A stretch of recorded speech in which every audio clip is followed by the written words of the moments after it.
And oh my gosh, I do apologize for being late. Frankly, there was a lot of stuff to clean up from yesterday, and took me longer than I thought it would take. But I'm now here, and hopefully the camera is pointing roughly where it needs to be. You'll let me know if there's any problems with the sound or if there's any problems with the video, and I will see if I could rectify it before I get started. There's a lot to talk about. In fact, probably way too much. It's not that side, it's this side. Okay, all right. Okay, that's that done. Right, so moving the things around. I apologise. I would normally have a poll for you, and I think probably the question I'm going to ask is: are you interested in feats in D&D? Are you interested in feats for 1D and D? There we go. And I got a yes, no.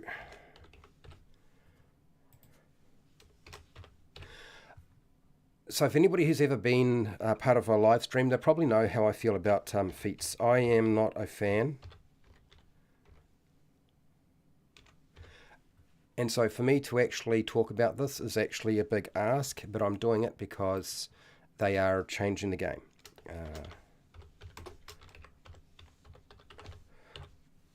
I can assure you that not my feedback is not all negative. There is some positive stuff here as well. Okay, so that is in there. Okay, all right. I think I'm ready to get started. I will take this out, and we are essentially. Why do I feel like I'm always sort of off to the side a little bit? Yeah, okay, all right, I think that's right. I think we got that. Okay, let's get over to our screen. Let's get going, and we'll get started, shall we? Hi, Scott, by the way. Welcome.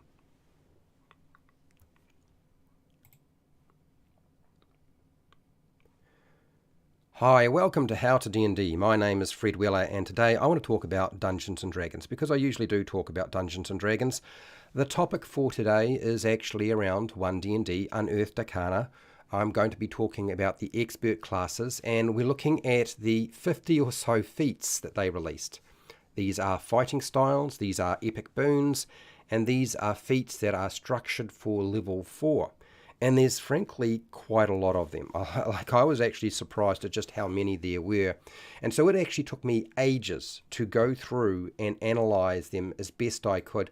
And I have to say, I would say I probably have not been hugely successful in achieving what I wanted, which was to give you exactly what you were looking for. Now, I am jesting with you. When you see the image of the feats, I am playing with you. So if you are not aware about how I do things on my channel, I am playing with you. But let's get serious. We need to analyze. We need to look at this. We need to break it down. What are we actually getting? Is this going to be useful to you? Are there problems? That's what this is all about. And so I'm going to answer that question for you. And hopefully you'll make your own decision and decide what you want to do. The first thing I will say is feats are no longer optional. We've kind of known this from the first playtest. It became obvious that they were going to be hard-baked into backgrounds. So feats are now part of backgrounds. They are now fighting styles. They will be represented by feats. We're going to have epic boons. These are just high-level feats that you get at level 20. And then we're going to have specific character classes that have feats, of course. And then every time your character has level advancement, you're going to get another feat, and you're going to get that at level 4, 8, 12, 16, and 19, I believe. So there's a lot of feats that are going to be being pumped out. And my feelings around this is that this means the game becomes much harder to learn if you are new to Dungeons & Dragons. And I'm kind of a bit sad about that. It also means that if you're under 12 years of age, and you include feats in the game, and it becomes a hard-baked thing, it's much harder for a younger person who is more a sort of child, aged between, say, 5 and 11, to actually understand what they are doing with this game. I want them to be able to play the game as well. I want those of you who are used to playing with feats to be able to play with feats as well. And I don't think this was a smart idea as far as I'm concerned. Wizards of the Coast is using Feats to make the game more customizable, for sure. They've always done that. There's always been something they've been using to make it customizable. And why are they doing that? They are trying to compete with Pathfinder 2nd Ed Edition. Now, you might be thinking, no. No, they are, because part of their market who like complexity are going and playing Pathfinder rather than playing Dungeons & Dragons, because Dungeons & Dragons Wizards of the Coast does not put out enough content. Paizo doesn't really play test their stuff particularly well and never have. And so they gravitate towards things where they can find loopholes, and they like feats, and there are feat trees, and there's so many different options now for Pathfinder 2nd Ed Edition. So the inclusion of feats as being part of the game is definitely a response to market competition. I think that's what's going on here. Locking feats into the game very much appeals to the crunch-focused player. I would say the more of the nerd, the person who is trying to, particularly those people, and I've heard this from people in my community, but also from people who play, and that they really, what they want is they were trying to get the ability score improvement and a feat that was optional before. They don't want to have a choice between grabbing an ability score improvement or having a feat. What they want is they want both. And so what Wizards of the Coast is trying to do, particularly with feats beyond level 1 and the level 4 feats specifically, but probably the other ones in the mid-range, which we haven't seen yet, is probably to make them do both so that they get the best of both worlds. So they appeal to those people. I think the game design around feats is, it appears to be aimed at the 12 years of age to the late 30s, I would say, in my opinion. Most of the feats are more powerful than they were before with the changes that have been made, but not all of them. Some are not as powerful as they were before. I have actually no issue with only the warrior class having access to fighting styles at level 1 through their class features. I actually think that's fine, but something like backgrounds and character advancement is where it will be exploited. And there are a lot of people who are looking to exploit the game, and so that's going to appeal to them for sure. Epic Boons, interesting idea. No, it exists in the Dungeon Master Guide, so now we have Epic Boons. The Epic Boons are anything but epic, frankly. Hardly suitable for a level 20 character feature, as they focus mostly on combat, and they are focused more on dice mechanics. And if you've ever played at high level, particularly at level 20, you'll find that combat mechanics and dice mechanics are not useful at that level of play. In fact, you need a completely different set of tool set. Your tool set needs to be a very different animal, and they haven't done that. Not with these Epic Boons. Well, there are some that do stand out. I'll admit that. There are some that do in fact stand out. Epic Boons are restricted to a specific character group or class of characters, which matches the type of character class. I think that's a great idea. So the Epic Boons for a warrior class is going to be different to somebody who is an expert, blah-de-blah-de-blah. Many, if not all, of the Epic Boons they read like a 4E game mechanic. I was looking at my 4th Ed Edition Player's Handbook, and I was looking at some of the features they have there, and they look very, very similar. It's almost, some of the names are almost identical, in fact. It kind of continues to indicate to me that no one knows at Wizards of the Coast how to design for high-level features. They were never able to figure out how to do it for 4E. They've never done it for 5E. Never done it for 4E. 3.5 had the same sort of issue going on.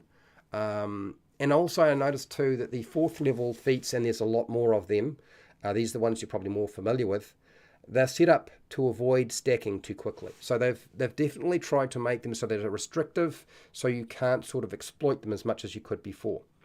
But they're also half feats. I never liked half feats. Half feats means that whatever mechanical benefit you get, there's some sort of mechanical benefit, but you also get a +1 bonus to an ability score of some kind. I think it's a terrible idea to go with bonus with this half feat concept, but it's probably going to be very popular amongst the majority of the player base who like playing with feats, because it just means they get more stuff. Now, I'm going to go through fighting styles first. Then I'm going to talk about, and I have a lot of good things to say about fighting styles. I'm going to then talk about epic boons. And I have not that many good things to say about the different epic boons, but there are some that stand out for me. And then I'm going to talk about the vast array of feats. And I am looking at the chat, but I can't really read it. So what I'm going to do is I'm just going to drink and talk and hopefully survive what has got to be 50 crazy feats. Okay, here we go. So fighting styles. Fighting style, the archery fighting style. It is now a first level option. You get a +2 bonus to your ranged weapon attack rolls. It's thematic, it's simple, it's well structured. It always made sense before. I have no issue with it whatsoever. The fact that it's a feat rather than a fighting style, it's restricted to the classes that probably should get it anyway. So that's fine with me. I don't have an issue with that. The fighting style defense is also a first level option, and you get a +1 bonus to your armor class when you're wearing armor. It's practical, it's simple again, it's elegant. I never really had too much of a problem with it as a fighting style, and so I have nothing more to say other than, good, you've done all right. And that's probably because there was nothing wrong with them to start off with. The fighting style dueling is also a first level option with +2 bonus to damage when you're wielding a melee weapon in only one hand. So I would say this sort of favors the rapier, in my opinion. Or if you are fighting with a single-handed weapon in one hand and you're having a shield. But it's still a reasonable design. It's minor complexity. It's slightly more complex than the other two that I just talked about. But actually, I have really no issue with that as well. And it's now a feat rather than a feature tied specifically to a class. Now also, you've got your fighting style great weapon fighting at first level. It's a first level option. It allows a damage dice roll that's where you roll like a 1 or a 2 to be re-rolled if you're wielding a weapon in two hands. This is probably the one fighting style that I can think of that I've always despised, and I've never liked the mechanic of the style, given, one, the theme that you present, as in I'm supposed to be really good at wielding a great weapon. Now, I don't have a problem with the theme. I'm actually fine with that. I've always considered it a pretty weak fighting style compared to the other ones, particularly if you look at something like dueling, so it doesn't really compete with that. And it's got a clunky random dice mechanic. It really is clunky random design as far as I'm concerned. I think the +1, +2 reroll mechanic, I've never considered it an improvement in the game. The fighting style protection is different. I actually thought there was nothing particularly wrong with the fighting style protection. So why did they have to change it? I don't even talk about what they've done to it, frankly, because I don't think that's important. The vast majority of the fighting styles that I've seen in the past, other than something like great weapon fighting, I don't think they needed anything done to them. I think they were actually fine the way they were. And I don't understand why they decided to change the protection one compared to everything else. And it's probably because, this is my opinion, but it's probably because it doesn't do damage. Okay? It doesn't do damage, and it's not and it's not the it's not that +1 to armor, the defense one. So what it sort of begs the question is, why do we even need it? The next one is your fighting style 2-weapon fighting. This works much better than it did before, because you no longer need to worry about using a bonus action when you're 2-weapon fighting. The feature was always fine. Other than that, I think there was nothing particularly wrong with it. It's a little bit more wordy than the others, yes, but as a fighting style and a new feat, I have no issue with that. Lightly armored includes light and medium armor proficiency now. It just used to be light armor proficiency. I think this was probably a smart idea because there were too many layers of armor you needed to get for it to be effective. If you wanted to start wearing heavier armor, you needed to have, particularly if you started off with a class that had no armor proficiencies, you needed to get light armor proficiency, you needed to get medium armor proficiency, and then you had to get heavy armor proficiency. So that means the only way to do that effectively without, if you weren't taking feats, was to multi-class. In fact, the smartest way was to multi-class to be able to get a class that got that proficiency anyway. It also includes the shield proficiency. This look, simply said, this feat is much better than it was before. Do I have an issue with it? Not particularly. Not really. I think it would be better. I would prefer people to take a lightly armored feat over multi-classing, where they dip into another class rather than water down the class they're already playing. There are a lot of disadvantages to doing that.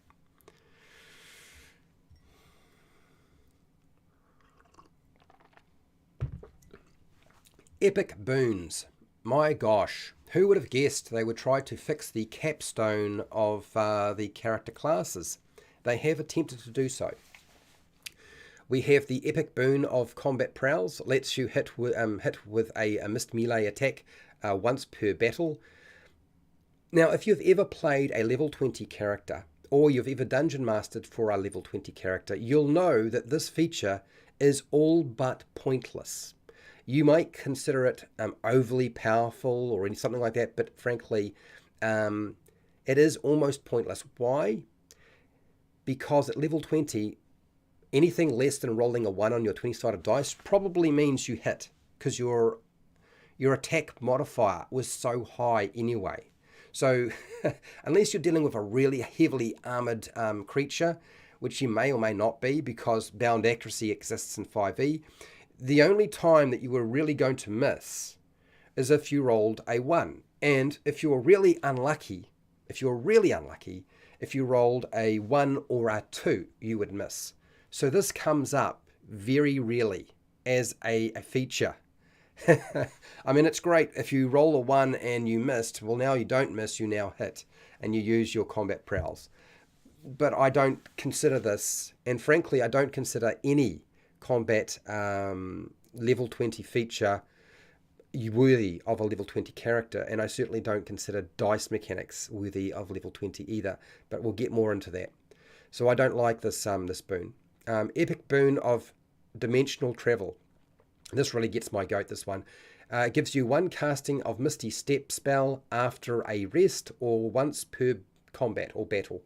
Are you serious? It's pathetic. It's utterly pathetic. A teleportation range that small when you are literally crossing the multiverse at level 20 and dealing with gods and traveling to different planes of existence, that is what you consider a level 20 feature. This feature here is a mid-range feature. I would even say that it would be considered probably a low-tier feature. If you were to make it, say, once per rest or long rest or something like that. It is not suitable. I mean, if you're going to have an epic boon of transdimensional travel, then let them have plane shift once a day.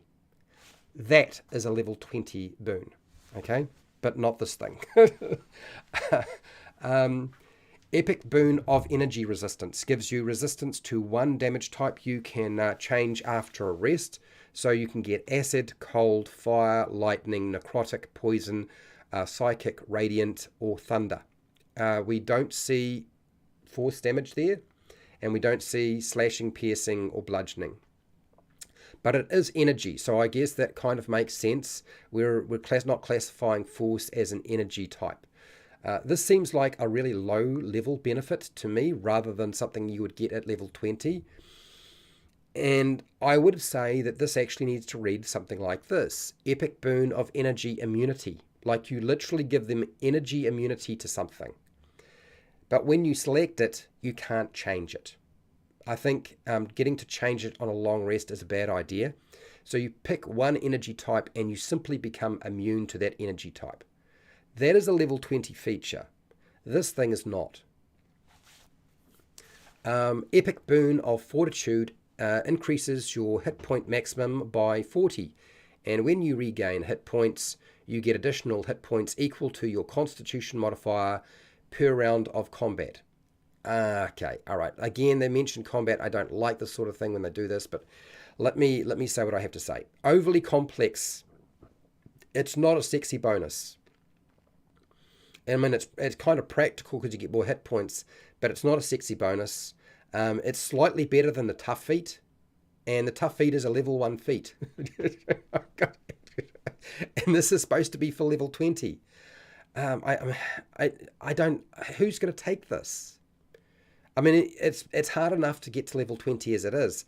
So if you're going to offer up epic boons at level 20, you're going to have to feed the players something a bit better than that. I don't think this is worthy. In fact, I think it should be just taken off the cards and just ignore it, in my opinion.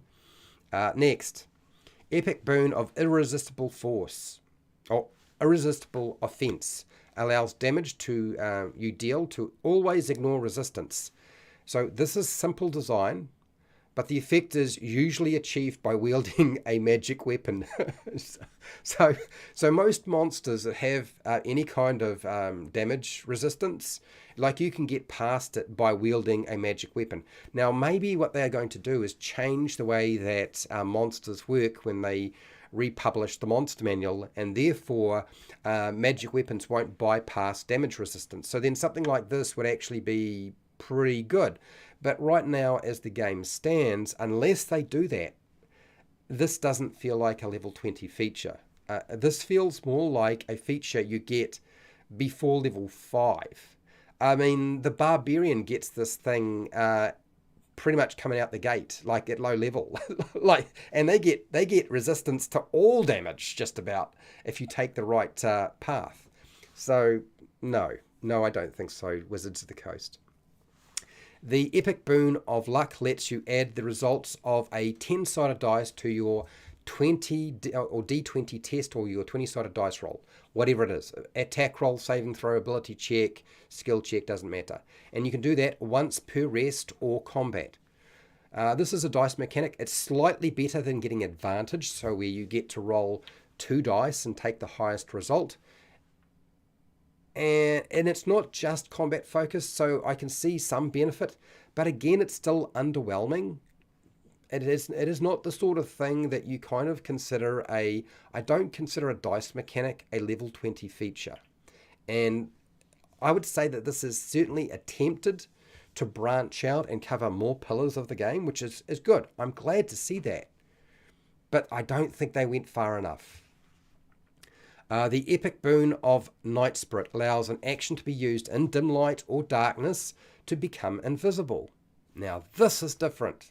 This is where we're on the right track now, Wizards of the Coast, which reads like you get some sort of restrictive invisibility spell with no duration. Really? No duration? I'm fine with that. But you can use it an unlimited number of times as well. So no duration, and can use it an unlimited number of times. This is actually really good for infiltration. If you are an infiltrator at high levels, such as a rogue or a ranger or somebody who's specializing in stealth, this is much more like what I would consider a level 20 epic boon. Now, you're probably thinking, well, Fred, that's way too good, but it's not greater invisibility. It's just standard invisibility. And I think that's what the trade-off is, right? That's what makes it work. It is excellent. It's going to mean that you get your surprise attacks more than likely on your first round, and you'll get advantage on your first attack roll. So all the sorts of things that rogues, rangers, and blah-de-blah, some of the other classes might potentially get, okay? But I'm going to talk to those two particularly. So the epic boon of Night Spirit, I actually think is a really good boon. This is the sort of boon that I think players would take, particularly if they are the right class. Good job. Well done. Next one. The epic boon of Peerless Aim lets you hit with a missed range attack. Instead of a melee attack like the combat prowls, it's now a ranged attack once per battle. It's like combat prowls. It's pointless, as I said, at level 20, when nothing but a 1 or a 2 on a 20-sided dice roll usually misses. Okay? It's just not going to come up that often. I don't consider it something that is you would give to a level 20 character. I mean, they don't need help. Level 20 characters don't need help in combat. And they do not need help with dice mechanics at level 20. They need help with other things. The Epic Boon of Recovery allows a bonus action to regain half your hit point maximum once per day, and also succeed on death saving throws. A death saving throw that isn't a natural one. Okay, a bit wordy. Designers might as well have given them resurrection, if you ask me. This is epic. This is definitely an epic boon. I mean, I agree. I don't think that this is not an epic boon. I think this is very much an epic boon, but it's probably going to annoy the hell out of dungeon masters. How do you make it? How do we make this work so that a character can eventually die? And really, killing high level to level 20 characters is pretty hard to do.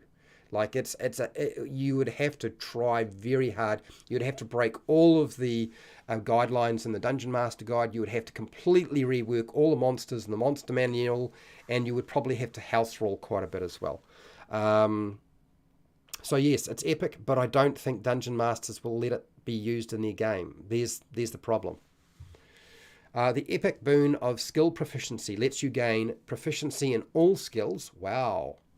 It's simple. It's definitely epic in scope, till you realize how many proficiencies a character already has. Like, if you think about how this is going to work, when you start off with your background, you're probably going to have anywhere from probably 4 to 5 skills, okay? And then you're going to get a whole bunch along with potentially your background. You could have up to 5. Then your race may have something that's very similar to this, like a proficiency in the skill as well. A lot of them seem to have something like that. And then you're going to wind up with a whole bunch of skill proficiencies in your class. Okay. I don't think this is going to be super helpful for the expert classes, the expert group, because they probably already have almost all of those skills already. Yeah,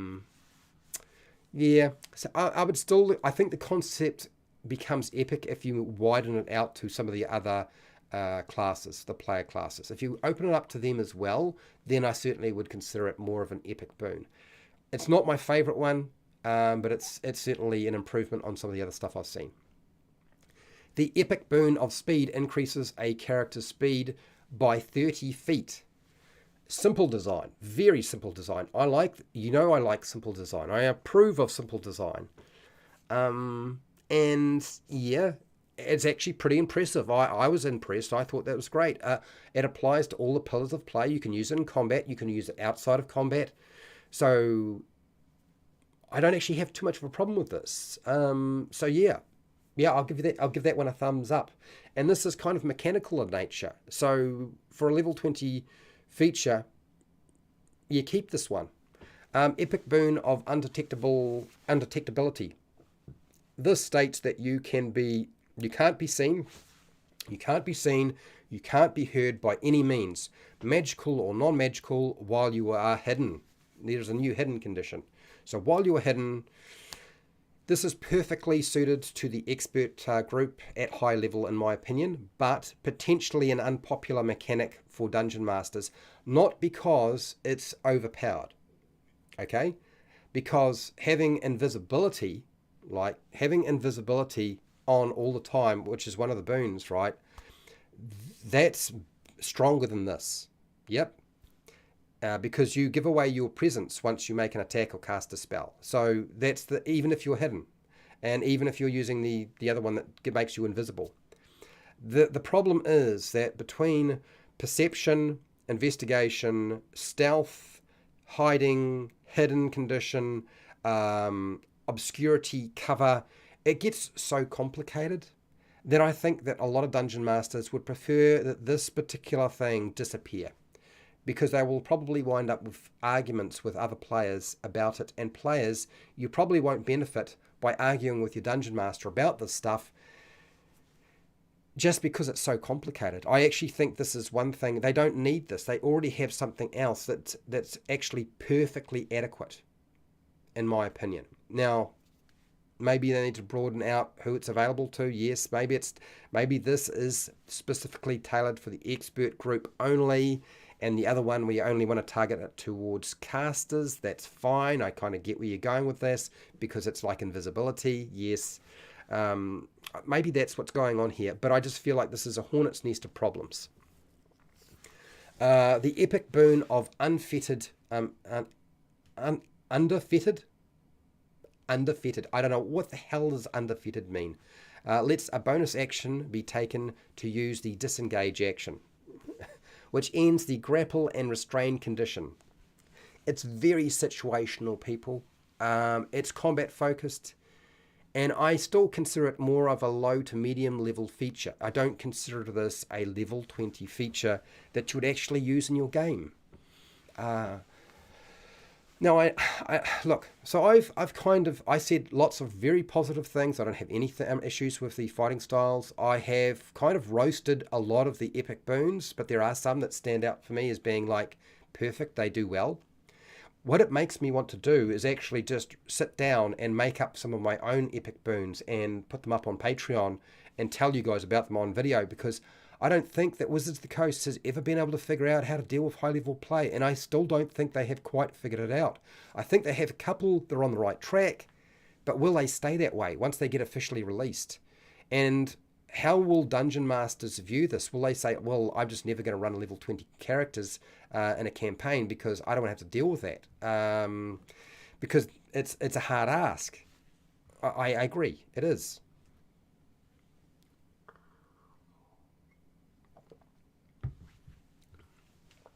So this is the marathon that I have to contend with now, because there are a bucket load of level feats that are restricted to level 4. You don't get them until level 4, and there's a lot.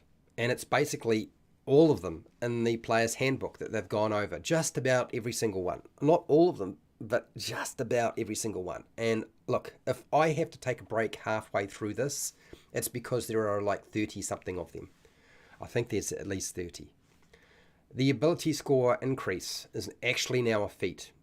This is a bonus to one ability score of 2. So one ability score goes up by 2, or you select 2 different ability scores and they go up by 1. It's going to be difficult for this feat to keep up with the other level 4 half feats, because they give out a +1 bonus to an ability score. Every single one of them, as far as I can tell, do that. And this is giving you obviously the opportunity to have a +2 or 2 +1s. I just don't think that this is going to be the feat that people will pick up. It's very simple. I don't have a problem with it being there. I just don't think it can survive in the ecosystem that is being created. The actor feat has a prerequisite of having a charisma score of 13. I don't have an issue with that. Or more, 13 or more. Impersonation provides advantage to a performance check, and only to a performance check apparently, and mimicry requires a DC 15 performance check. So they double down on performance so that you're actually going to be very good with your mimicking, which is, I don't know what to say about this mechanic, frankly. I'm still at a loss as to know why people would want to take it. I don't dislike the idea of having somebody who's good at acting, but I don't think this has nailed it. I think there are other things that would have nailed it. I kind of feel like, having access to the proficiency with a disguise kit and having a disguise kit is probably something that you should have if you are having the actor feat, but it's not tied into that. And I mean, this other thing is all right, but yeah, okay. I don't know how to fix this one. Athlete has a prerequisite of having a strength dexterity or constitution score of 13 or more. So they're giving you 3 different options so you can pick up this thing. The ability score increase includes constitution now. So there were a whole lot of other things you could get, but now you get constitution is added to the mix. You get a climb speed equal to your walking speed, which is not quite as good as the older one, I believe. Advantage on ability checks to jump. Completely unnecessary mechanic, in my opinion. And no one's going to use this. Is anybody actually going to pick this thing up? If you wanted a feat that was sort of like demonstrating that you were an athlete, I think there were better ways of doing it than this. And I don't think this is doing it the way that it needs to do it. So I don't really like it. The Charger feat has a prerequisite of having a proficiency in martial weapons. Okay. A bonus 1 to strength or dexterity ability scores. That's that half feet feature I was talking about before. You get an extra 10 feet speed to dash. Okay, all right, nice. That's part tied into the dash action. Move 10 feet in a straight line and hit with the attack to do an extra 1d8 damage, or push a creature 10 feet.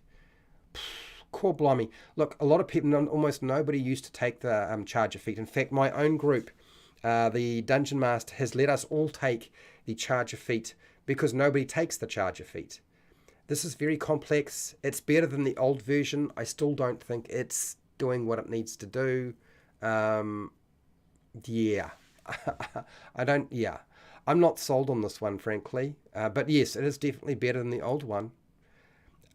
Crossbow Expert has a prerequisite of having proficiency in martial weapons. Okay. You get a bonus 1 dexterity ability score. So there's a bonus going into that. You can fire into melee with no restrictions. Kind of seen that before. Dual wielding provides a dexterity bonus to extra attack with light weapons. And the bonus action is gone. Okay. So frankly, I don't know why half the rules in this feat try to compensate for look, there are rules in the game that I think shouldn't even need to exist. And this feat is actually designed to compensate for the fact that they do exist. So I feel like this feat in itself is kind of lost. It's not really doing what you want it to do.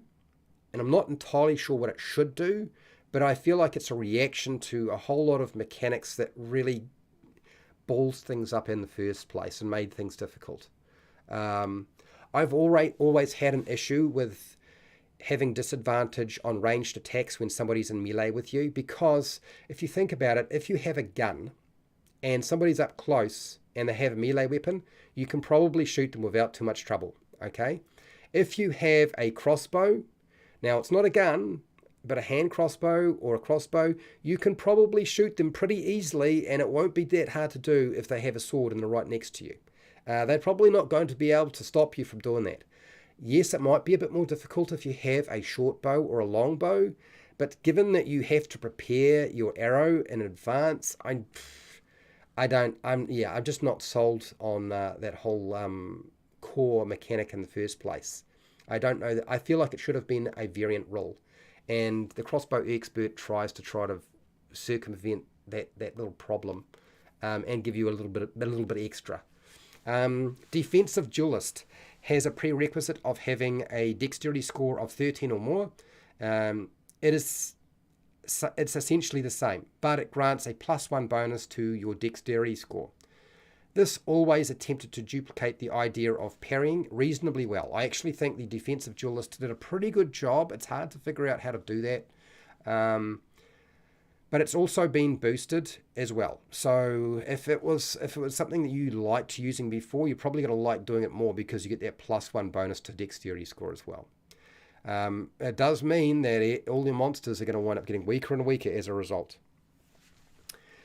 And for those of you who haven't figured out, and I do have a sense of humor. I do have a very particular viewpoint. My viewpoint is probably not very popular, okay? Hence why people usually don't watch my videos if they are very player focused and power gamers, because I don't really say, yay, you should have this is awesome. And so my sense of humour, and when you talk about feat, I can't help but include feat into anything that I do with this. It's quite deliberate on my part. I believe that feats should have a little bit of fun poked at them, because before I get onto the dual wielder feat, which is actually, I actually think the improvements to dual wielder are actually pretty good. What I would say though is that for those of you who consume Dungeons and Dragons as players who are not usually a dungeon master, Wizards of the Coast likes to codify the game to sell you stuff, and the thing that they try to sell you are feats. Yes, subclasses are great, new classes are great, but feats are one of those big things that players gravitate towards because you can pluck them in and port them into your existing character, right? And that's what a lot of players like.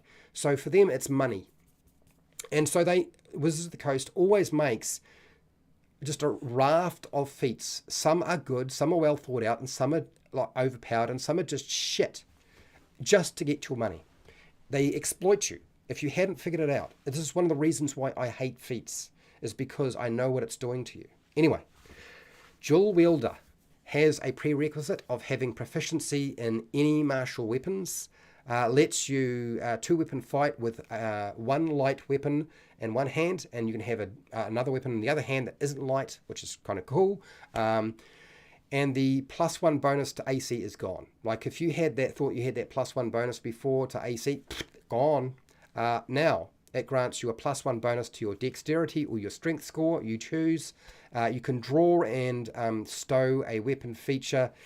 That's kind of obsolete. You don't need to worry about that feature now because everybody can do that. Like it's no longer an issue. Like it begs the question if we even need the dual wielder feat in many respects. So this feat has all but become obsolete in my opinion with the new two-weapon fighting rules and the changes that they've made. And even with the feat adjustment that they made, like getting rid of the +1 to AC, which I can kind of see you using the two weapons to block incoming attacks. I get that. I just don't know why you need this feat anymore, because you made a big, huge change to two-weapon fighting. Do you know, like, sometimes feats become just a nonsense. Will it ever get used for the damage that you can do? Is that what we're doing? I don't know what you were doing with this thing anymore. Okay. Durable has a prerequisite of having a Constitution score of 13 or more to grant advantage on death saving throws. Okay, that's nothing to sneeze at that. And you get a +1 to your Constitution score. Very nice. Use a bonus action to roll a hit dice, and you can recover hit points. The minimum regained hit points is now equal. That used to be equal to twice your Constitution modifier. That's gone. Like that, they've removed that. Like you just roll your hit dice and that's what you get. So yeah, you don't have that benefit anymore. It's a terribly written feat. If you read through it, it's really hard to understand. Well, the original was terribly written, should I say. This is actually a bit easier to understand, the new feat. But the old one was really hard to understand if you are a new player. But again, I'm like, I look at this and I'm like, do players want this? Will they really need this feat? Is that going to be the thing that drives you? Again, yeah, I'm not too sure. For me, I probably just wouldn't take it. But yeah, I don't want to say anything more. Look, I get it. Death saving throws advantage. You know, you get to your hit dice to recover hit points as a bonus action. Yep. I mean, those are cool things. Does it hold up at higher levels? I don't know that it necessarily holds up at higher levels. Does it have to hold up at higher levels? In fact, maybe it doesn't need to. Yeah. Okay. Elemental Adept has a prerequisite of being you have to be a spellcaster or have pact magic feature. Okay, all right. The feat is the same, but now it includes a +1 bonus to intelligence, wisdom, or charisma. You choose one of those scores. Not a very good feat thematically. as far as I can tell, or mechanically, but it has been boosted.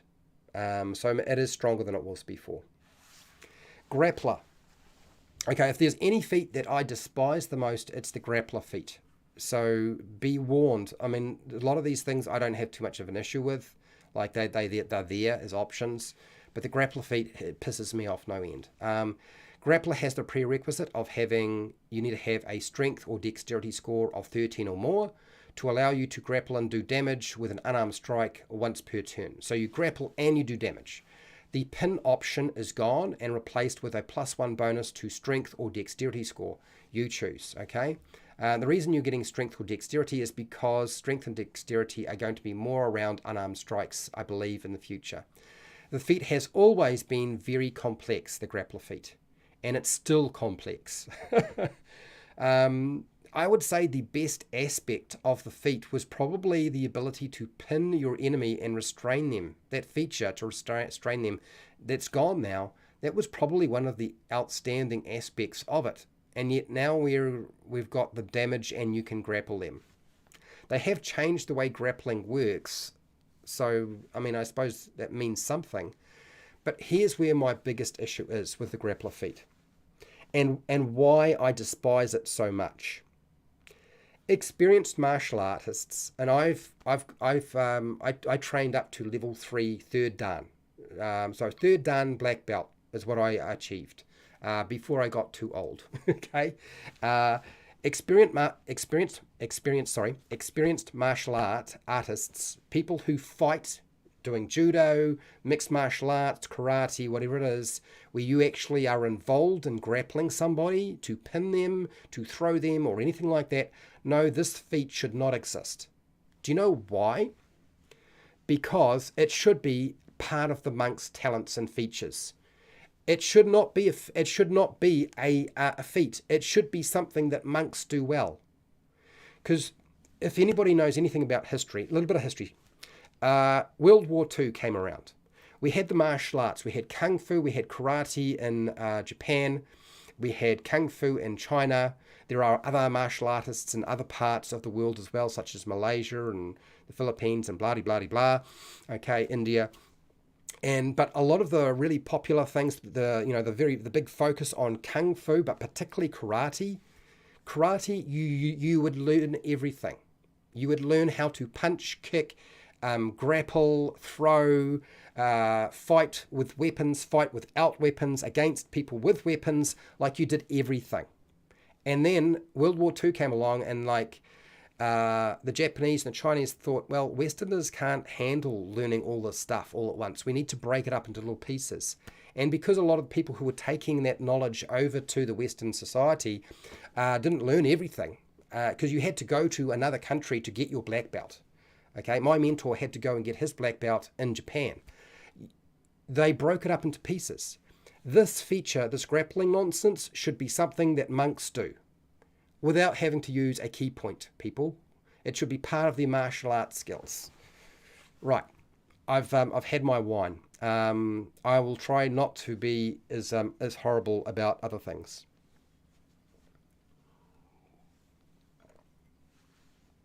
Can I just warn you people right now that I actually play a character more than I dungeon master. Now, let's get on to the big one. You know what I'm going to talk about. Great Weapon Master has a prerequisite of having proficiency in any martial weapon. Okay. To add your proficiency bonus to 1 heavy weapon damage roll per turn. That's our benefit. So I don't have a problem with that. Proficiency bonus added to 1 heavy weapon damage roll per turn. You can't use it multiple times. So if you have extra attack, it won't stack with that. Take a -5 to your attack roll for a +10 to your damage roll has been removed. Not a popular move, I understand. But you also get a +1 bonus to your strength score. Let's get real. If any feat was going to be taken for combat, it was usually this one. Okay?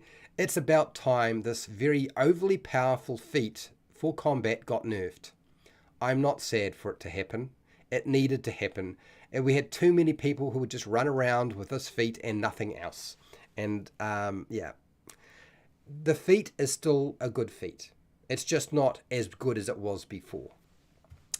Heavily armored has a prerequisite of having proficiency in medium armor training, kind of obvious, and you get proficiency with heavy armor. Well, that kind of makes sense, doesn't it? You also get a +1 bonus to your strength or constitution score.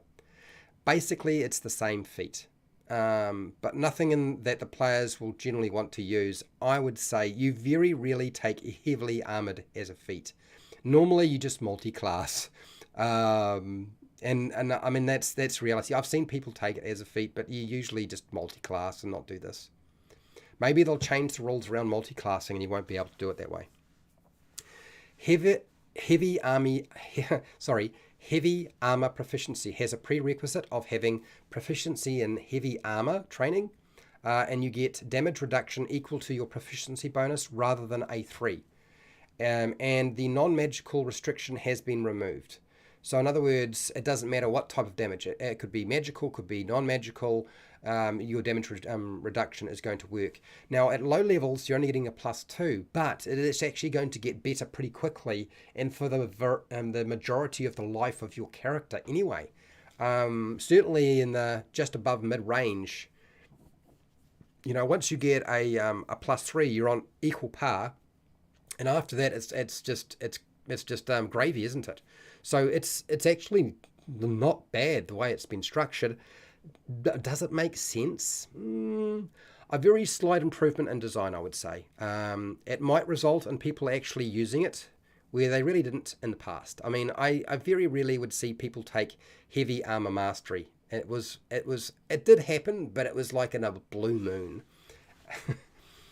Inspiring Leader has a prerequisite of having a charisma or wisdom score of 13 or more to gain a +1 bonus to your charisma or wisdom score, which is kind of plays with that. I get that.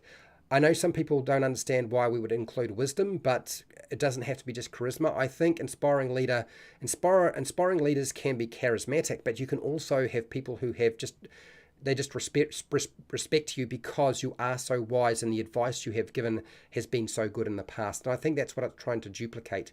It's kind of trying to duplicate the concept of elderly wisdom. Do you know what I mean? Inspiring leader. Because a lot of our leaders are quite old, not always quite young. Yeah, they're not always just pretty and good at talking. Sometimes, I mean, the American president, the most of them tend to be on the verge of geriatric status. They're virtually they're quite old. They're 60 or 70 years old. So I think that's what it's trying to do. The temporary hit points provided are now 2d4, 2 4-sided dice plus your proficiency bonus per rest. It's a very strong feat that was trying to be the party buff machine. That's what it was. It got nerfed. But it's still a powerful feat in my opinion, because the old mechanic, you would certainly at higher levels you would really be you'd be doing quite well.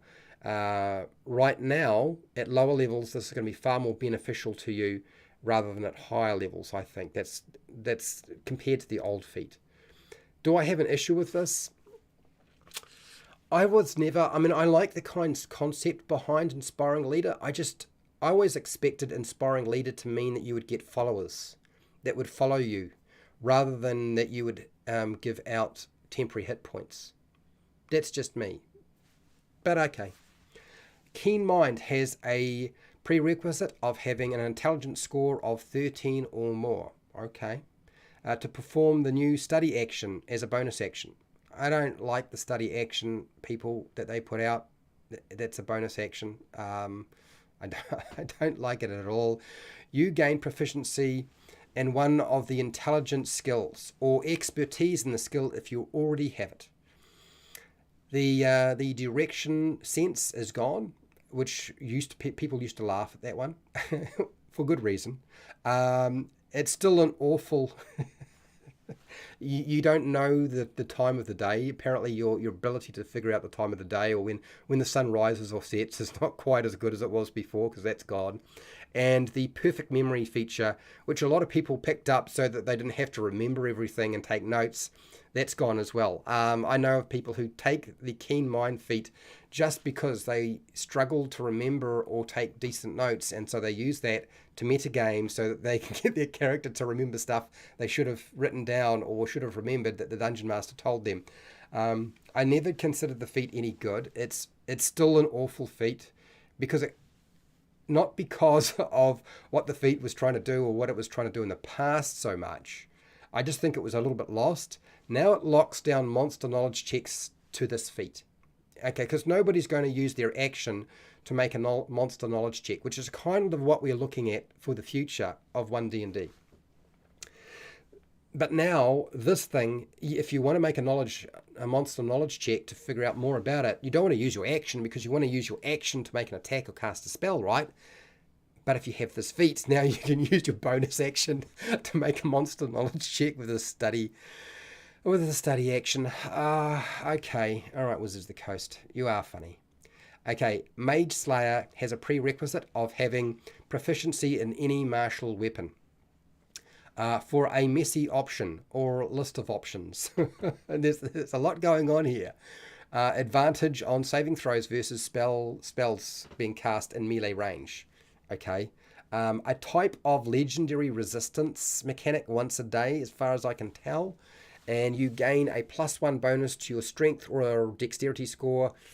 Okay, right. A poorly conceived feat that received more messy mechanics. It was hard enough to figure out what to do with this. A lot of people didn't really like it that much. And when they did, they were never happy with it. I found at my table. And now we've got this. I still think it's a mess. I really do. I don't think it's the right thing to be doing. I'm not sure how Mage Slayer should work. In fact, I'm not even sure, do we need to have Mage Slayer? I just can't see a way of it being a feature that actually stands out for me. I just don't know how to... I'm going to say a lot of things that you don't like, people. There are some things I have that are good, don't worry. Medium Armor Mastery has a prerequisite of having proficiency in medium armor. Obviously, you need to have that training. And you get the same benefits as before, except the designers removed the line on the stealth check no longer having disadvantage. I don't know why. Okay, but all right. You also get a +1 bonus to your strength or constitution score. I have never heard of anyone taking this feat ever. And I mean, I've heard of people taking the heavy armor mastery feat. I've seen it happen once or twice, but I've never ever seen anybody take this feat. It's still awful, but it does. But I kind of wonder if maybe this is signaling that the way stealth and wearing armor is going to change. Like, are we going to still have disadvantage when you're wearing medium armor? Are they going to take that away? Because a lot of the focus by Wizards of the Coast is anything that would be a disadvantage to the player characters. We want to eliminate that so they don't have a disadvantage. So I wonder if that's what we're going for here. But I don't think this feat needs to exist, frankly. I mean, it's there, but do you know anybody? I mean, how many people have you ever met that all ever took that feat? Like, okay. Mounted combatant has a prerequisite of having proficiency in martial weapons. Okay. Why would you not just have proficiency in riding a horse, like animal handling? No, instead, you get a bunch of benefits that include that. Okay. I'm not going to list them because they are trivial. Like, most of the benefits you get for mounted combatant are very trivial, in my opinion. Your mount will still die when you use this feat, and the feat is way too complex as far as I'm concerned. I don't think people are going to find the feat that useful. I really think it's going to fall flat. I know they've tried to attempt to fix what they had before, but I've presented this argument before to people, and that is, if you have an adventurer or a hero, and you have like a fantasy medieval world, everybody rides a horse, okay? Now, maybe you don't ride a horse in a military fashion, okay? I get that. but everybody rides a horse. Mounted combatant needs to be able to do something far more efficient. They need to be saying, like, you can't ride a war horse effectively in combat for this to actually kind of make sense. And you really need to have some significant benefits, like riding on a mount means that you can fight in combat, but the rules around mounted combat are so wishy-washy and so basic that a lot of people take their riding horse into a battle, and the dungeon master has to decide whether that makes sense or not. Will the horse run away, or will they stay there? Maybe they, I just don't know that this does what it needs to do. Again, I'm not happy with it. I just don't think people will use it. And if they do, they won't be very pleased with the result. Observant has the prerequisite of having an intelligence or wisdom score of 13 or more. Now you get skill proficiency in insight, investigation, or perception. You pick one, or you gain expertise if you already have skill proficiency in the thing that you're after. You can perform the search action as a bonus action. I still hate... I wish they would stop making the search action an action, or searching in combat an action or a bonus action. I wish they would just get rid of that. It used to cause so many problems before, and now making... Yeah, okay. All right, now it's a bonus action. So now you can search for that invisible creature that has been hiding, hopefully, and then also make an attack if you manage to notice where they are. But reading lips and the passive bonuses are gone. The mechanic's best idea was reading lips, as far as I was concerned, and yet probably used the least. That's how much respect I have for the observant feat. The passive boosts were way too much. They were always a no-brainer. You always wanted to take them. I disliked the feat because it was too overpowered, but now I don't know why you need it. Like, I wouldn't want to take this. I just don't see any point. I don't think getting proficiency in one of these skills or expertise in one of these and being able to make a search as a bonus action, I don't think that's going to be enough, even with the increase to one of your ability scores. Does it really do what it needs to do? I still don't think they're quite there. I think they need to do something else. Polearm Master has the prerequisite of having proficiency in martial weapons. I don't understand why we were saying martial weapons and not just pole weapons. Grants a +1 bonus to your strength score. The bonus action attack is now for weapons that have the heavy and reach property, rather than spears and other things that you could use in the past. The reaction strike of entering reach has a better definition. I think the definition is definitely improved. The feat needed nerfing. The loopholes have been fixed. Why isn't Polearm Master, polearm proficiency, or being able to use polearms, the actual criteria and requirement? I suppose because all of the polearms are probably martial weapons. But I think, anyway. I think the feat is still very complex. It's very wordy. I absolutely agree. It's definitely an improvement on what we had before, because it can't be exploited the way it could be before. But is there a way of making this a little bit simpler to understand? I read it over and over again, and I just, okay, all right.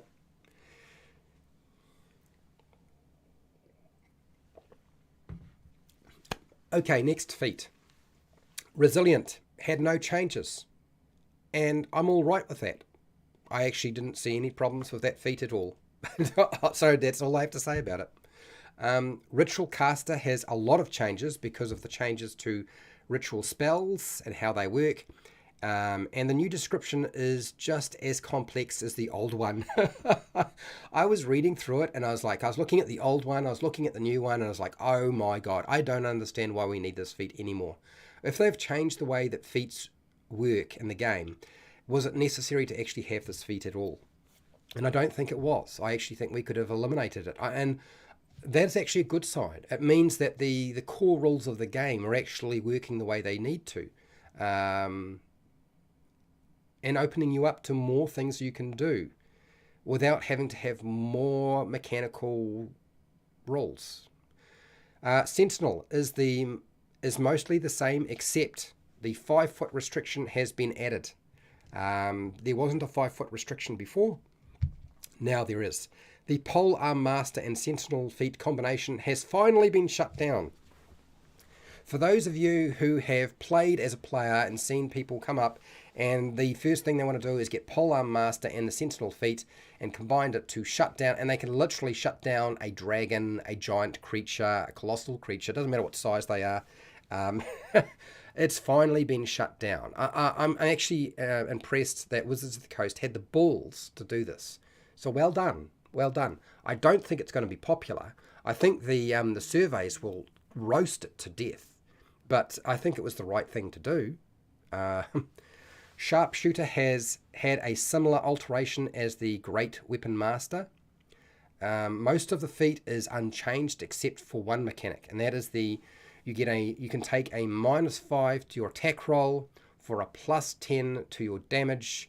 It has been removed, but you also get a +1 bonus to your dexterity score. The most powerful ranged feat has been nerfed. Like it was definitely the best long range feat you could get, and potentially the best feat in the game in many respects. I know a lot of people say lucky, and lucky because you could put it on any character and it was useful. You could put alert on any character and it was always really useful. But if you were a ranged character, then this was like the one to take, right? You know, firing a bolt and arrow, this is the one to take. It still has great benefits, even though it has been nerfed significantly. We have Shield Master. I didn't even bother reading through Shield Master. One, because I've never liked Shield Master, and I just want them to eliminate it. It's a nonsense. Look, stop making a goddamn feat for everything. You don't need a feat for wearing light armor, medium armor, heavy armor. They've at least got rid of one of those. We've only got 2 of those now.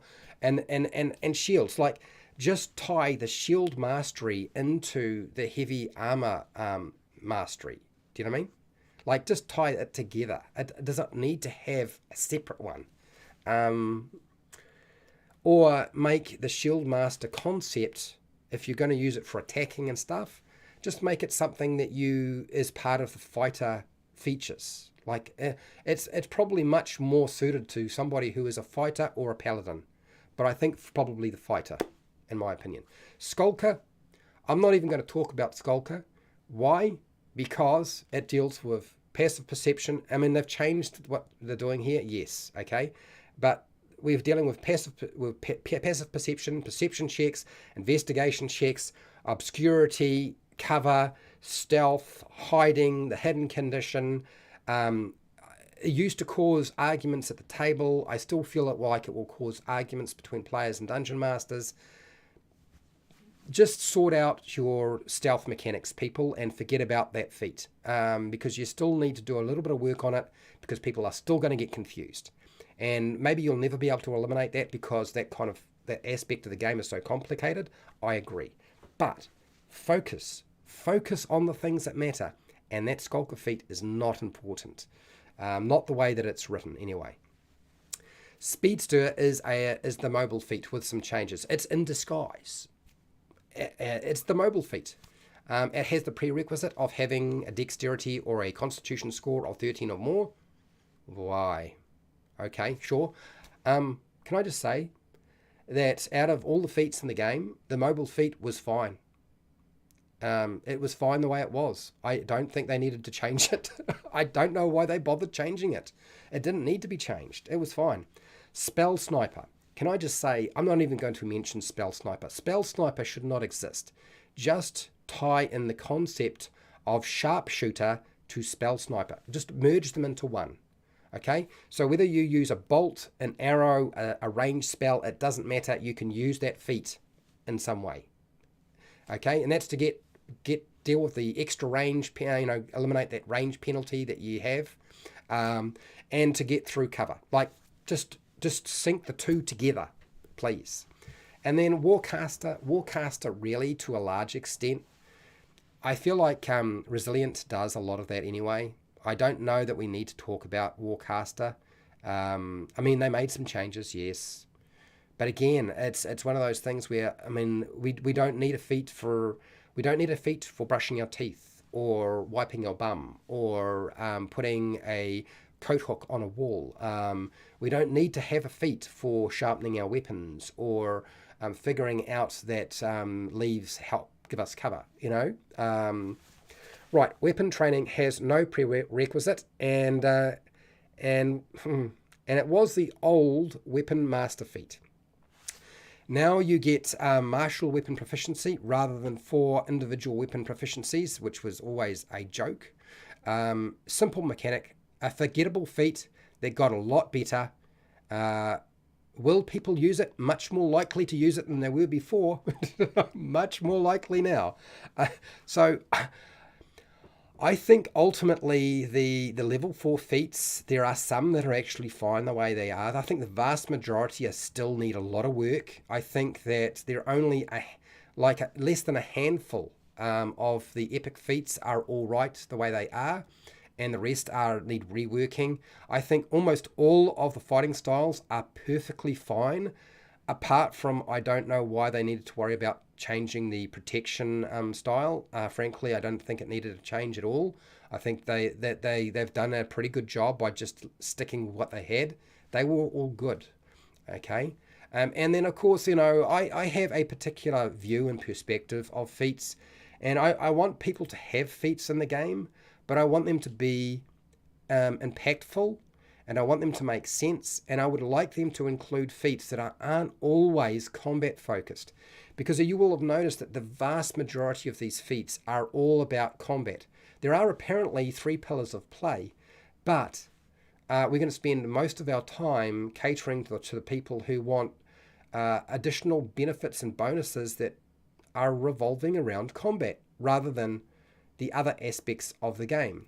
There are things they could have done here that would have been more fun, and I don't think they are there. Particularly the feats at level 4, they do need a significant rework or rethink about, and as far as I'm concerned, and probably reducing the number rather than expanding. Maybe squishing some of the 2 feats together to make 1 rather than having separate feats. I don't know that this was necessarily useful, but I would be interested in your opinion. Please be nice about it. Remember, this is just my opinion. You don't have to agree with me, but you don't need to give me a hard time about it, okay? I'm not going to give you a hard time about your opinion. Your opinion is your opinion. So share your comments, share your questions. I would be interested to hear what you have to say. And hey, till next time, keep rolling those 20s.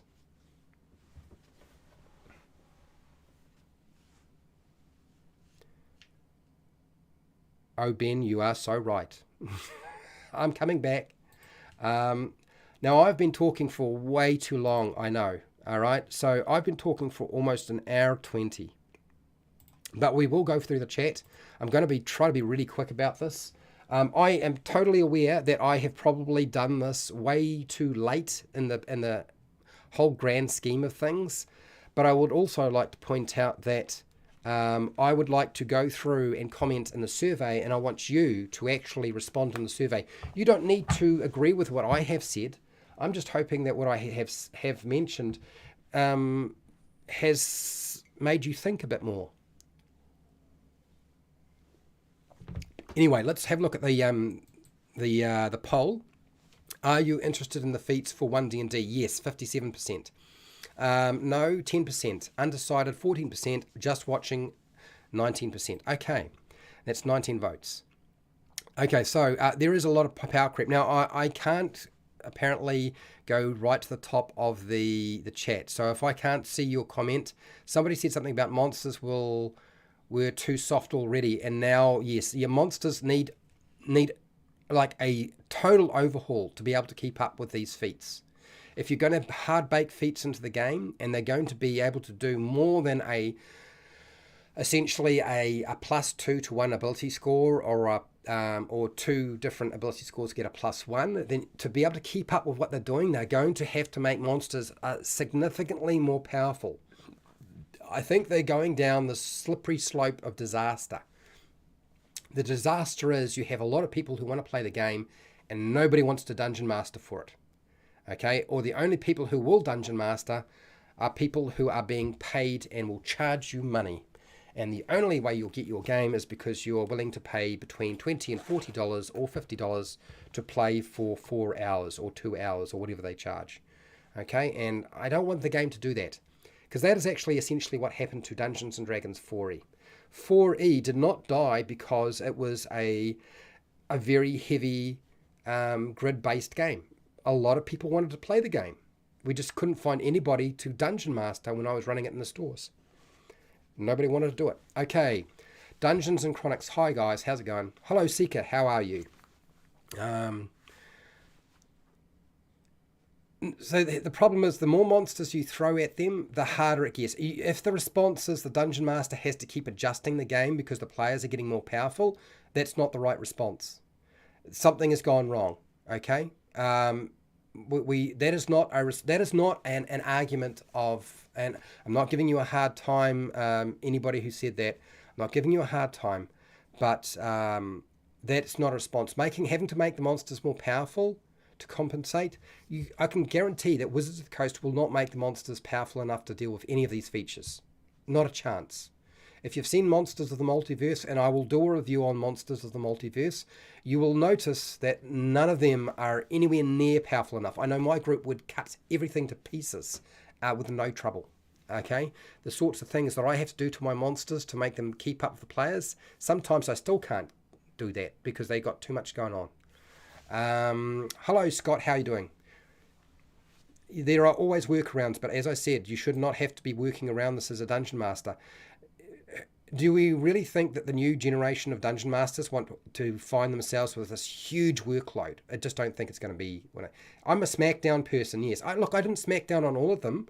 I said pretty good things about the fighting styles, and I said some pretty good things about some of the epic boons and some of the feats, but the vast majority aren't very good. Yeah. Loots and Dice, hello Falkid, how are you doing? He has a YouTube channel, you should go and check him out. I'm glad you like the thumbnail. Yes, my sense of humor does come out in these things. Ghostly, how are you doing? Well said, you agree. Okay, cool. I don't know which part it was, but if I agree, you agreed with something, that's nice. We don't have to agree. It's all right to disagree, okay? We can exist and be adults and have different views. Hi, Brian. Hey Fred, I think you are experienced and you bring a very fair and realistic perspective without needing humor. Well, yes, but it's very hard to get rid of my sense of humor. I don't agree with all of your points, and that's fine, Brian. But I appreciate your +3 to wisdom in the game. So there are people who love the crunchy side of the game and they love the way that feats are structured. I just don't think they do very much. And for a person who talks about trying to avoid power creep, if you guys see what I would plan to do with epic boons, you'd probably freak out. But the vast majority of you are never going to be playing at level 20 anyway. And most of you don't even... Look, the game is such a different animal once you get to a certain point. I think a lot of these feats are really more suitable for low-level play, and they're all really just combat stuff. They don't do very much of anything else. Yes, Seeker, Fred is laying a smackdown on feats as a player. Yeah, I am. I play more than I dungeon master people, but it's very hard to get excited about feats the way that they have made them. Hello, Spirit Wolf. How are you? Ben Fletcher. Yeah, feats for exploration would be clutch. Well, apparently the ranger, who should have exploration features, right? Because that's what a ranger should be able to do, doesn't have those. They had Natural Explorer, which was probably not enough. And I know some dungeon masters didn't like it because if they had a survival game, then the ranger could get through pretty much everything.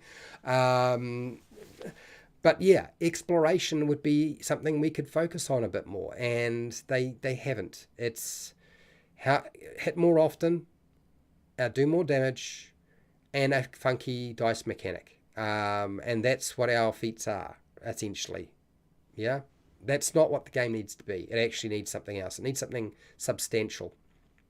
By the way, it's Miraz. I changed my screen name. Still a patron. Hey, Miraz, Ben, I didn't realize. Okay, you've changed your screen name. Do I call you Ben now? Ben Fletcher? Is that your? Is that how what I call you? So Ben is a patron. I didn't realize that it was you. You'll need to let me know. I'm now curious. Do I need to call you Ben or do I call you? I mean, I look. I apologize, people, because I balls up people's names so often. I really do. And it's a product of doing things live, but it's also a product of I'm a Kiwi and we talk too fast. And a lot of my words will run together. And of course, the phonetics is different to what you're used to if you're in North America. So that doesn't help. Do you know what I mean? So yeah, I'm kind of aware of that fact that I was talking to AJ Pickett, and we were saying like one of the things we've got to try to learn to do is to slow down when we're speaking because the North Americans find it very hard to deal with because we run our words together as well, like they kind of bleed together into one. So, yeah, yeah, I'm aware. Yeah. Anyway, anyway. Dear. I was pretty sure you were a patron on here, but I can't find your name here. Why is that? You must have changed it on Patreon as well. Maybe you have. Maybe you have. You've been called much worse. Yep, I'm going to call you Ben. Ben's the way if that's what we were doing. Yeah, that's right. Look, then the reason people don't play beyond people were playing between level 1 and level 10 because that's the only level of character advancement that Dungeons and Dragons Wizards of the Coast understands how to run. And I've had discussions with some of my friends. Yes, you seek it. Didn't know that's why. Yeah. So okay. So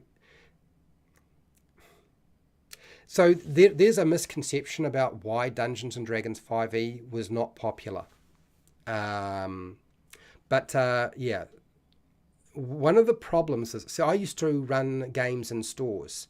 And so one of my jobs is I would try to get dungeon masters to run the game.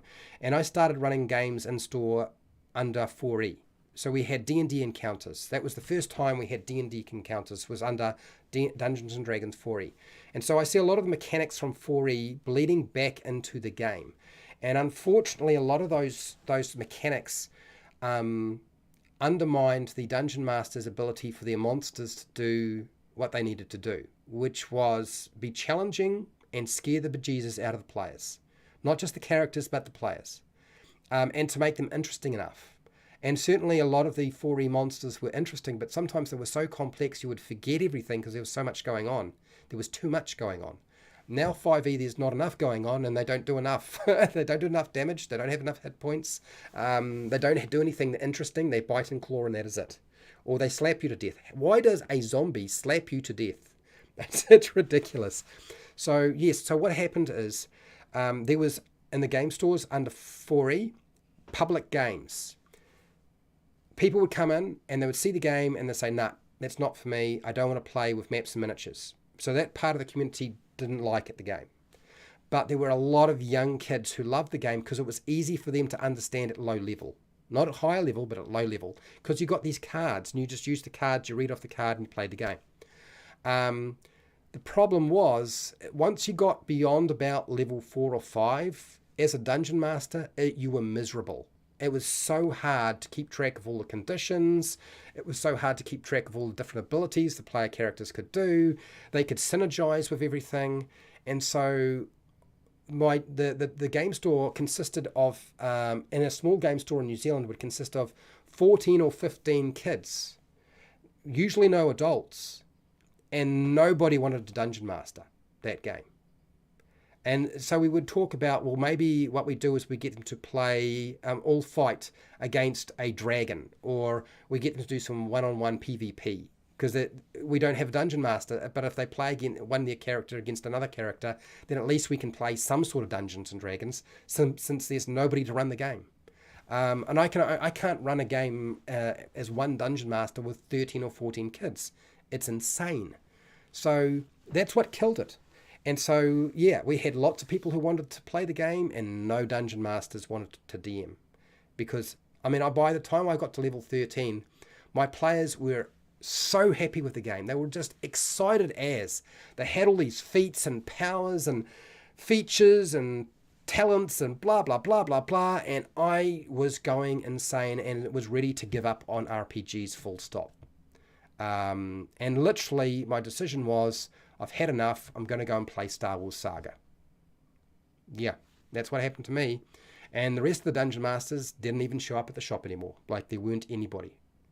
And that's not to say that there weren't people who didn't like, there were people who liked 4E, but yeah, that's what killed it. Hi, Pale Rider. I know next to nothing about this, but it seems like they're putting D&D on the easy setting. I'm always open to being wrong, though. No, the game will become a lot easier.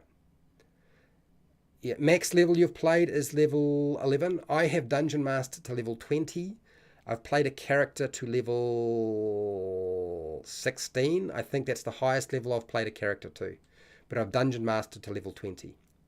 Right, I never understood why people get so caught up in the minutia. Yeah, if people are having fun, plus 2 plus 1 really don't make a difference in the long run, in my opinion.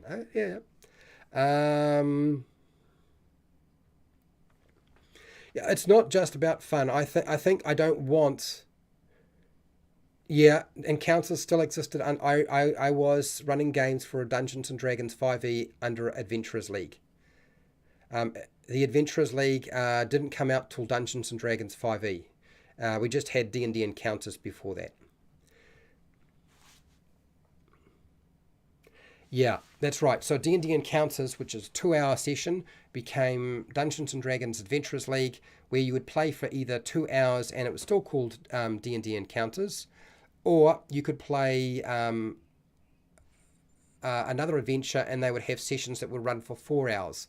That was hard to get 4 hours in a game store, so a lot of these things wound up being run in libraries, if they could find a library or a hall they would hire, or in a club somewhere, or in a cafe. I mean, a lot of games just wound up going to a cafe or a bookstore where they could talk, and they would just run games there. And that's what a lot of people do now here in New Zealand. I find the vast majority of the Dungeons & Dragons public games for Dungeons & Dragons Adventurers League don't exist. Because I was the league coordinator in New Zealand. And so as a result of that, there was a point where all the stores were telling me, well, we have lots of games running, but nobody's using Adventurers League because nobody wants to do it. They don't. The DMs don't like it. The players don't like it. They're running home games in the stores, and they are willing to pay money to do so. So we're going to let them do that. And I was like, okay, there's no point being a league coordinator for D&D Adventurers League. I'll hand that over to somebody else. And I handed it over to Matthew, and Matthew is now pretty much the league coordinator in New Zealand. I would say the North Island at least. Yep. I'm supposed to be in a Dungeon Master Roundtable discussion fairly shortly. And I also want to go and see that Black Adam movie. I want to see Dwayne. And I understand we might see somebody else as well, which I'm very excited, but I won't say because I know he's probably going to be in it, but I still want to go. This movie's been talked about for so long. I'm hoping that I have a good time. Okay, so a quick update for those of you who are still here, which is like a fraction of what I normally have. That shows you how interested people are in talking about Feats and the 1D&D stuff on my channel. Everybody else's channel love it, but you don't usually come to my channel for this. So next week, in 2 days, I'll be running the Lost Mine of Phandelver. This will be Wave Echo Cave Part 2. That will be live. I will put that up fairly shortly, at least tomorrow. It'll have to go up tomorrow. I will put out the new schedule. I will give patrons the schedule as well. I'll send you a message. So we've got Lost Mine of Phandelver DM tutorial live. That's in a couple of days. After that, we have a Dungeon Master preparation, which will be going over adventure building. And then the day after that, after a long talk with AJ, and AJ's been talking to me about this a long time, he's given me a project to do. So I'm going to complete the project that AJ Pickett has given me. but I'm going to be doing Dungeon Master. I'm not going to be Dungeon Master, so it'll go Lost Mod of Fandelver DM tutorial. Next day it will be DM preparation. The next day it will be Monster Lore, D&D Monster Lore and Workshop. So I will talk about a monster, the lore, the biology, ecology, habitat. I'm also going to do a workshop at the end where we will fix a monster so it will work for your game, because a lot of monsters don't work for your game, right? We'll do whatever we need to. So the after the presentation there will be a workshop around monsters. That's after the DM preparation the next day after, and then after that we have beginner character creation for the druid this coming week, and then we have the Dungeons and Dragons 5e core rules tutorial, which will be going back to the basics of the game, where you get to ask lots of questions about rules. And that's my plan. I'll put up the schedule fairly quickly.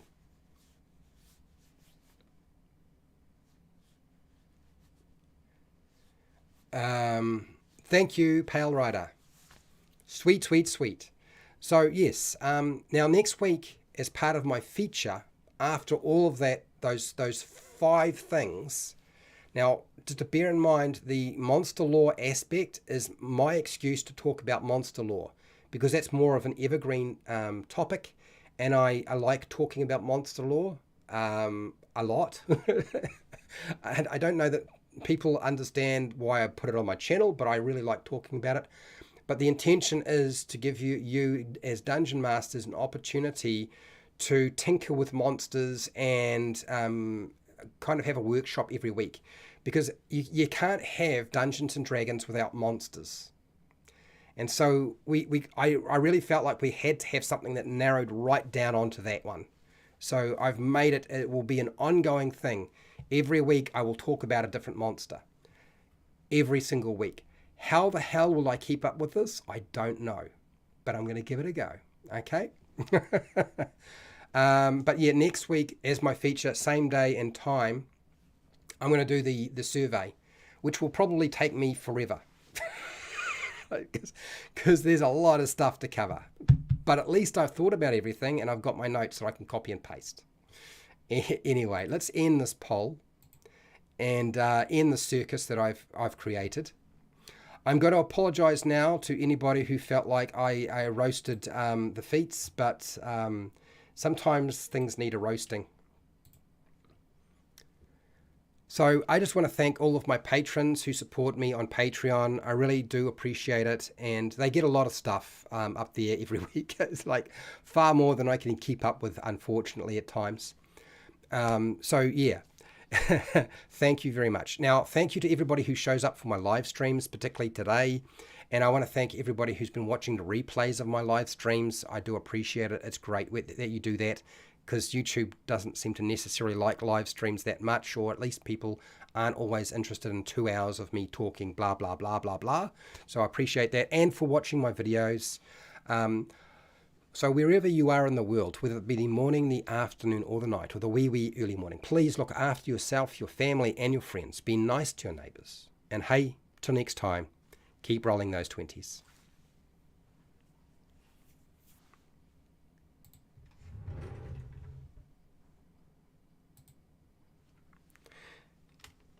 Thank you, Spirit Wolf.